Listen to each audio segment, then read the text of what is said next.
Hello friends, आप देख रहे हैं आपका चैनल शेयर बाजार विद आयुष। और दोस्तों, इस वीडियो में बात करेंगे अगले हफ्ते के बाजार के बारे में, कुछ इंपॉर्टेंट इवेंट्स के बारे में और कुछ इंपॉर्टेंट टॉपिक्स के बारे में जिस पे आपको नजर रखनी है, क्योंकि बाजार इसके कारण काफ़ी उतार चढ़ाव दिखा सकता है। तो दोस्तों, पिछले हफ्ता अगर मैं बात करता हूँ मार्केट की, तो मार्केट ओवरऑल एक आपको डिक्लाइनिंग फेज में देखने को मिला। करीबन 567.50 पॉइंट से ज़्यादा दोस्तों निफ्टी करेक्ट होता है। 2.5% की गिरावट हमको निफ्टी इंडेक्स में देखने को मिलती है। सेम सिचुएशन हम कह सकते हैं बाकी जगह भी थी, जहां पे सेंसेक्स में फ्राइडे को तो हमको एक रिकवरी देखने को मिली, बट पूरे हफ्ते दोस्तों सेंसेक्स 2% से ज़्यादा यहां पर भी करेक्शन देखने को मिला।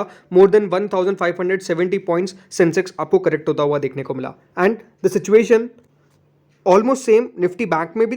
कि देखिए, आप देख सकते हैं करीबन 1% की तेज़ी तो हमको देखने को मिली ज़रूर फ्राइडे के सेशन में, बट बैंक निफ्टी अगर पूरा पिछले 5 दिनों में देखेंगे तो 2.64% गिरा।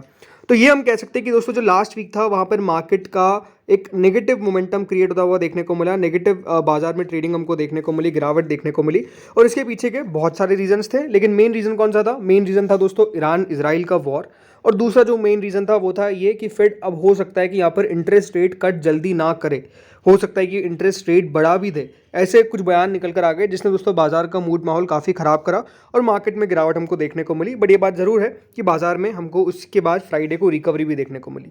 तो अब कौन से ऐसे इवेंट्स है जिसके ऊपर दोस्तों आपको नजर रखनी है? सबसे पहली बात, तो मार्केट में अगले हफ्ते कोई भी हॉलीडे नहीं होने वाला है, तो बाजार पाँचों के पाँचों दिन आपको पूरा ट्रेड करता हुआ देखने को मिलेगा। सबसे बड़ी बात तो यही है। सेकंड बात क्या है जिसके ऊपर आपको नजर रखना है, वो है दोस्तों Q4 अर्निंग्स। देखिए, हमारे यहाँ पर रिजल्ट सीजन स्टार्ट हो चुका है और अगले हफ्ते बड़ी कंपनीज के रिजल्ट आने वाले हैं। ऑलमोस्ट 160 ऐसी कंपनीज है जो अपने Q4 के नंबर्स पेश करेगी। इसके अंदर जो बड़े नाम है उसमें है रिलायंस इंडस्ट्रीज, बिल्कुल रिलायंस के नंबर्स आने वाले हैं, टाटा कंज्यूमर के नंबर आने वाले हैं, एक्सिस के नंबर आने वाले हैं, HUL, LTI Mindtree, then Bajaj Finance, IndusInd Bank, Nestle, Tech Mahindra, Bajaj Finserv, HCL Tech, Maruti, ICICI Bank, SBI Life Insurance, Shriram Finance. Almost दोस्तों यहाँ पे 34% वेटेज जो अपना निफ्टी में रखती है कंपनीज, उनके नंबर्स आपको आते हुए देखने को मिलेंगे। तो बाजार को देखिए यही ऊपर नीचे करने में पूरा काम करेंगे। तो रिलायंस के नंबर्स सबसे ज़्यादा इंपॉर्टेंट रहने वाले हैं। ये आप देख सकते हैं कौन कौन सी कंपनीज के नंबर आने वाले हैं अगले हफ्ते। इसमें 22 अप्रैल को दोस्तों रिलायंस के नंबर्स आएंगे। सबसे इंपॉर्टेंट है रिलायंस के नंबर्स, बिकॉज बाजार का सबसे हेवी वेटेज हम कह सकते हैं HDFC बैंक के बाद। एंड उसके बाद अगर आप देखेंगे तो बाकी सबके नंबर्स आने वाले हैं। कल रिएक्शन भी हमको देखने को मिलेगा HDFC बैंक के जो नंबर्स निकल कर आए हैं उसके ऊपर कि मार्केट किस तरीके से रिएक्ट करता है। बट बहुत सारे नंबर जैसे मैंने कहा आपको आते हुए नजर आएंगे कल मतलब अगले हफ्ते से। अगले हफ्ते काफ़ी ज़्यादा कंपनीज अपने नंबर्स पेश करेगी एंड बड़ी हेवी वेट कंपनीज अपने नंबर्स पेश करेगी। सेकंड थिंग जिसके ऊपर दोस्तों आपको नजर रखनी है वो है यूएस का जीडीपी आंकड़ा। देखिए, यूएस का जीडीपी आंकड़ा भी आने वाला है और वो भी इन्वेस्टर्स उसके ऊपर फोकस रखेंगे। वैसे आंकड़ा किस तरीके से आएगा? एस्टीमेट निकल कर आएगा, advance estimates of US GDP for the first quarter of CY24 commercial year 2024 releasing on April 25। तो 25 अप्रैल को दोस्तों हमारे पास नंबर्स आते हुए नजर आएंगे। एंटिसिपेशन क्या है कि स्ट्रॉन्ग यूएस जीडीपी डेटा निकल कर आएगा इस क्वार्टर के अंदर। ऑलमोस्ट 3.4% की ग्रोथ देखने को मतलब ग्रोथ देखने को मिली थी कहाँ पर? Q4 FY23 के मतलब Q4 2023 के अंदर। FY वहाँ पे नहीं चलता है, बट 2023 में ऑलमोस्ट 3.4% की ग्रोथ देखने को मिली थी। और बाकी जो नंबर्स है उसमें दोस्तों इन्वेस्टर्स ट्रैक करेंगे यूएस और इंडिया का मैन्युफैक्चरिंग और सर्विसेज का डेटा, PMI फ्लैश डेटा भी आएगा फॉर द अप्रैल, और US jobless weekly claim numbers भी हमको आते हुए नजर आएंगे। ग्लोबल इकोनॉमिक डेटा में जापान की मॉनेटरी पॉलिसी का स्टेटमेंट आने वाला है कि वहाँ पर क्या सिचुएशन देखने को मिलती है। वहीं जापान और यूरोप के भी दोस्तों PMI फ्लैश डेटा निकल कर आएंगे। और बैंक ऑफ जापान भी दोस्तों अपने शॉर्ट टर्म इंटरेस्ट रेट के ऊपर क्या विचार करती है वो देखने वाली बात है। वैसे एक्सपेक्टेशंस क्या है कि अनचेंज ही रखा जाएगा। April 26 को याद रखिएगा पॉलिसी की मीटिंग होने वाली है। इसके बाद आते हैं सबसे इंपॉर्टेंट पॉइंट जो है ईरान इजराइल कॉन्फ्लिक्ट। देखिए, एक बात जरूर है कि ईरान इजराइल अभी भी टेंशन्स तो बनी हुई है, बट ये बात हम कह सकते हैं कि किसी ने भी अभी तक एक्सट्रीम स्टेप नहीं लिया है।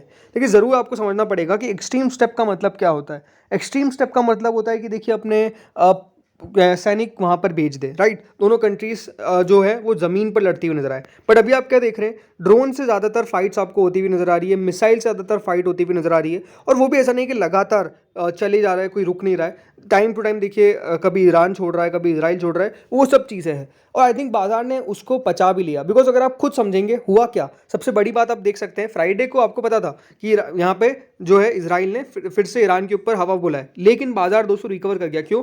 बिकॉज बाजार को भी ये लग रहा है कि बहुत बड़ी फाइट नहीं होती हुई नजर आएगी, और बाजार भी देखिए चीज़ों को समझ जाता है। जैसे रशिया यूक्रेन में हमको देखने को मिला, मार्केट में एक बहुत ही बड़ा नेगेटिव रिएक्शन देखने को मिला, बट बाजार ने देखिए टाइम टू टाइम समझ गया उसको कि हाँ यहाँ पर और बड़ा कुछ नहीं होगा, तो बाजार वहाँ पर थम गया और बाजार ने उस खबर पर रिएक्शन देना ही छोड़ दिया। एग्जैक्टली देखिए सिचुएशन ईरान इसराइल के अंदर भी अभी इसी प्रकार की देखने को मिल रही है। बस ईरान इसराइल के साथ जुड़ गया जाता है, वो है दोस्तों कच्चा तेल यानी ऑयल। $90 के पास अभी दोस्तों जाता हुआ नजर आया था, यहाँ पर ऑलमोस्ट $90 बैरल हो चुका था। लेकिन अच्छी बात क्या है, जो अभी करंट ऑयल प्राइसेस चल रही है, इसमें ब्रेंट क्रूड की बात करता हूं तो करीबन $87.29 के आसपास चल रहा है, और वहीं दोस्तों अगर मैं WTI क्रूड की बात करता हूं तो ऑलमोस्ट $83.14 के पास चल रहा है। तो द थिंग इज कि यहां पर भी हमको अभी तेजी देखने को उस प्रकार से नहीं मिल रही है, और सबसे बढ़िया बात क्या है कि $90 के नीचे दोनों है। तो अगर दोस्तों $90 के नीचे रहेंगे तो बाजार को कोई दिक्कत वाली बात नहीं है। बाजार कच्चे तेल को देखता है, बाजार के लिए दोस्तों इंपॉर्टेंट है कि कच्चा तेल नीचे रहे, जितना नीचे रहेगा उतना अच्छा है, जितना ऊपर रहेगा उतना खराब है, उतना बाजार में आपको खराब रिएक्शन देखने को मिलेगा। तो सिंपल सी बात है कि अगर कच्चा तेल नीचे है तो बाजार को घबराने वाली, डरने वाली कोई बात नहीं है, बट कच्चा तेल ऊपर है तो बाजार के लिए चिंता वाली बात है।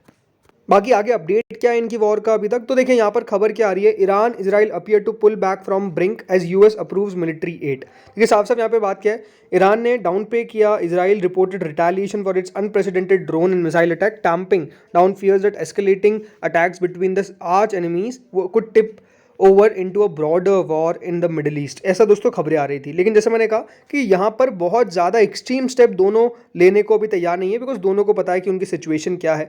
ज़रूर देखिए यहाँ पर ईरान चाह रहा है कि जो गाज़ा में हुआ था उसका बदला ले, बट मेरे हिसाब से देखिए जैसा मैंने कहा दोनों आप कह सकते हैं न्यूक्लियर पावर स्टेट आपको देखने को मिल जाते हैं, तो ये प्रॉब्लम यहाँ पर दोनों के लिए भी एक सिचुएशन ये भी क्रिएट हो जाती है कि ऐसा ज़्यादा अगर एक्सट्रीम करेंगे तो दोनों के पास हथियार है, और इसीलिए मेरे हिसाब से अभी हमको वेट करना पड़ेगा। मेरे हिसाब से तो बहुत ज़्यादा कुछ नहीं होने वाला है, हाँ ये देखना है कि कितना यहाँ पर आपको कौन सी स्टेज तक जाते हुए नजर आते हैं, बिकॉज एक समझने वाली बात है कि देखिए एक्सट्रीम स्टेप कौन सी होगी, वही जब दोनों अपने स्पेसिफिकली सोल्जर्स भेज देंगे, राइट। अगर वो होगा सिचुएशन तो वो खराब है, बट मेरे हिसाब से वो नहीं होने वाला है, ये मुझे लगता है। अब हो सकता हूँ कि मैं गलत भी हूँ, हो सकता हूँ मैं सही भी हो जाऊँ, अब लेट्स सी होता क्या है। इसके अलावा दोस्तों प्राइमरी मार्केट में आपको एक्शन देखने को मिलेगा, एक नया मेन बोर्ड आईपीओ ओपन होने वाला है जिसका नाम है JNK इंडिया, करीबन 649.5 करोड़ का ये आईपीओ है। इसके ऊपर दोस्तों हमने डिटेल वीडियो ऑलरेडी डाल दिया है चैनल पर, तो आप जाकर चेकआउट कर सकते हैं। डिटेल में आपको पता चलेगा कि कंपनी के बारे में क्या क्या कंपनी के प्लस है, क्या क्या माइनस है, राइट। तो सब कुछ हम बात करेंगे। वोडाफोन आइडिया का FPO जो है वो दोस्तों क्लोज होने वाला है कल, तो वहाँ पर भी हमको देखना होगा कि किस तरीके की सिचुएशन क्रिएट होती है। बाकी SMEs में दोस्तों वारिया क्रिएशंस है जो ओपन होने वाला है, शिवम केमिकल्स है जो दोस्तों यहाँ पर ओपन वाला है, एमफोर्स ऑटोटेक है। तो ये कुछ SME IPOs है जो भी आपको ओपन होते हुए नजर आएंगे। फैल्कन कॉन्सेप्ट्स है जो ओपन, मतलब बहुत सारा एक्शन आपको देखने को मिलेगा वहां पर भी, उसमें कोई डाउट नहीं है, राइट। तो ये तो दोस्तों कुछ इंपॉर्टेंट इवेंट्स के हमने बारे में बात कर ली, FIIs फ्लोज ये सब कुछ है, राइट। लेकिन हमारे लिए और इंपॉर्टेंट क्या है जिसका बाजार के ऊपर आपको असर पड़ता हुआ नजर आ सकता है, और वो है क्या? वो है दोस्तों चुनाव, हमारे लोकतंत्र का सबसे बड़ा त्यौहार, राइट। तो दोस्तों फर्स्ट फेज की वोटिंग कंप्लीट हो चुकी है, राइट। फर्स्ट फेज 19 अप्रैल को था एंड करीबन 64% वोटर टर्नआउट देखने को मिला। देखिए एक बहुत इंटरेस्टिंग बात निकल कर आई है कि वोटर टर्नआउट कम हुआ है। जी हाँ, वोटर टर्नआउट कम होने का मतलब क्या है ये भी हम समझेंगे, बिकॉज ये बात ध्यान रखिए, बाजार इन सब चीज़ों को भी तो सेंस करता है। बाजार को आपको पता ही है कि तेजी के पीछे का बड़ा कारण क्या है, कि जो दोस्तों यहाँ पर बीजेपी का 400 पार का नारा है वो कितना देखिए सही हो सकता है। वैसे तो देखिए एक बात आपको सच बताता हूँ कि बाजार ये मान के चल रहा है कि 400 सीट्स नहीं आ सकती है, बट बाजार ये मान के जरूर चल रहा है कि देखिए मेजोरिटी आएगी और मोर देन 320 सीट्स आने की एक्सपेक्टेशंस है। अब मुझे नहीं पता कि देखिए कितनी सीट आएगी, कोई मैं सेफोलॉजिस्ट नहीं हूँ, बट बाजार इन सब चीज़ों पर नजर रखता है कि कितना वोटर टर्नआउट हो रहा है। बिकॉज एक बात ध्यान रखिए कि जब जो सत्ता दल है वो कहता है कि हम 400 पार नारा लेके आएंगे, बट उस समय वोटर टर्नआउट अगर कम आता है तो ये एक पॉजिटिव साइन नहीं है उनके लिए। देखिए समझना पड़ेगा आपको, बिकॉज ये सारी चीज़ें बहुत इंपॉर्टेंट है। अभी काफ़ी ज़्यादा स्टेट्स में देखिए हमको चुनाव होते हुए नजर आए, मतलब फर्स्ट फेज की वोटिंग के साथ होते हुए नजर आए, बट द थिंग इज कि यहाँ पर अभी बहुत सारे स्टेट्स बाकी है।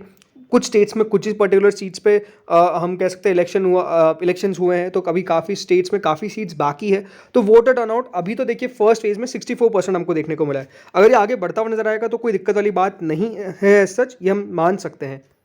बट जैसे कि एक हम लेते हैं राजस्थान को। राजस्थान में दोस्तों कुछ सीट्स पे अभी चुनाव हुआ था, ऑलमोस्ट 13 सीट्स बाकी है जो सेकेंड फेज में जाएगी अप्रैल 26 को।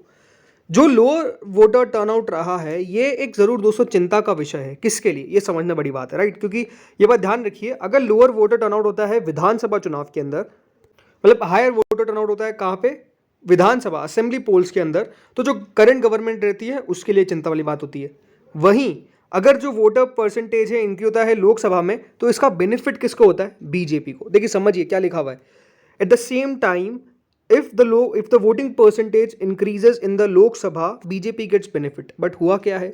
वोटर टर्नआउट कम रहा है। तो यही दोस्तों सोचने वाली बात है बीजेपी के लिए कि वोटर टर्नआउट क्यों कम हुआ है। यहाँ पे आप देख सकते हैं, the first phase has forced BJP to think over its plan for the second phase of selection on 13 seats on April 26। यहाँ पर देखिए बड़ी बात क्या होती है ना कि आपको समझना पड़ेगा कि एक एंथुजियाज्म होता है, एंथुजियाज्म की अभी कमी देखने को मिल रही है। अभी दो कारणों से हमको देखने को मिल सकती है। पहली बात तो क्या है, जो सोच रहा है कि हाँ बीजेपी की सरकार बनेगी, जो बीजेपी का वोटर है वो ये सोच रहा है कि बीजेपी की सरकार बनने वाली है तो फिर हम वोट करने जाए क्यों, बिकॉज सरकार तो बनने वाली है। दूसरी बात क्या होती है? दूसरी बात ये होती है कि दोस्तों जो ऑपोजिशन है, राइट, ऑपोजिशन जैसे कि मान लेते हैं कांग्रेस पार्टी, राजस्थान में तो वही है, तो वहाँ पर जो कांग्रेस का वोटर है वो ये सोचता है कि जब सरकार जीतने वाली तो हम वोटिंग करने के जाए। ये दोनों चीज़ें हो सकती है।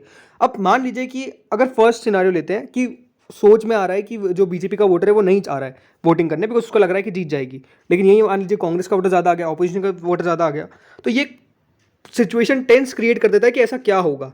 2004 में भी दोस्तों यही हुआ था कि वोटर टर्नआउट जो था वो कम था। इसके पीछे का एक और रीज़न क्या है? Current heat. जिस तरीके की गर्मी पड़ती हुई नजर आ रही है, याद रखिएगा राजस्थान जैसे स्टेट्स में तो बहुत ज़्यादा गर्मी रहती है। तो इसीलिए पूरे हमारे भारत के अंदर ही आपको बताया अभी यहाँ पर समर सीजन चालू है और काफ़ी ज़्यादा तेज़ी से गर्मी पड़ रही है, तो उसके पीछे का रीज़न ये भी हो सकता है। तो अब पता नहीं कि देखिए ये किसके फेवर में जाएगा और किसके ऑपोजिट में जाएगा, ये सबसे बड़ी बात है और इसके ऊपर भी सबकी नज़र है कि क्या होता है। तो यही चीज़ें हैं देखिए जिसके ऊपर बाजार मेरे हिसाब से अब रिएक्शन देगा। अब कल का दिन देखना है कि बाजार किस तरीके से रिएक्ट करता है, तेज़ी में रिएक्ट करता है, गिरावट में रिएक्ट करता है या फिर कुछ और होता है। वैसे अगर मैं बात करता हूँ अमेरिकन मार्केट्स के बारे में, तो नैस्डैक में फिर हमको गिरावट देखने को मिली थी करीबन 2% की। तो अमेरिका से जो रुझान है वो तो कोई अच्छे रुझान नहीं है, गिरावट आने की संभावना है। वहीं डाउ जोन्स में अच्छी तेज़ी हमको देखने को मिली थी, तो ये अपने आप में देखिए एक इंटरेस्टिंग बात है। डाउ जोन्स ऑलमोस्ट दोस्तों 0.56% ऊपर बंद हुआ था, बट वहाँ पर देखिए प्रॉब्लम थी, नेटफ्लिक्स के नंबर्स कुछ खास निकल कर नहीं आए थे, जिसके कारण नैस्डैक गिरता हुआ नजर आया। पर जैसे मैंने कहा हमारे खुद के लोकल इवेंट्स कुछ काफ़ी ज़्यादा हावी है जिसके ऊपर बाजार रिएक्ट देगा। जो भी हमने इलेक्शंस की बात कही, इसके ऊपर आप बताइएगा कि आपके अगर यहाँ पर वोटिंग हो चुकी है तो आपके यहाँ पे वोटिंग टर्नआउट ज़्यादा था, कम था, कितना था, और आपको क्या लगता है कौन जीतने वाला है, आपके यहाँ पे बताइएगा कमेंट सेक्शन में। एंड मार्केट का भी बताइएगा टारगेट कि आपको निफ्टी इस हफ्ते 22,500 23,000 तक जाता हुआ दिखता है या फिर 21,500 तक जाता हुआ दिखता है। इस वीडियो में दोस्तों इतना ही था। होपफुली आपको अच्छा लगा होगा, अगर लगा तो लाइक कर देना, चैनल से पहली बार जुड़े हो सब्सक्राइब कर देना। Thank you friends watching this video.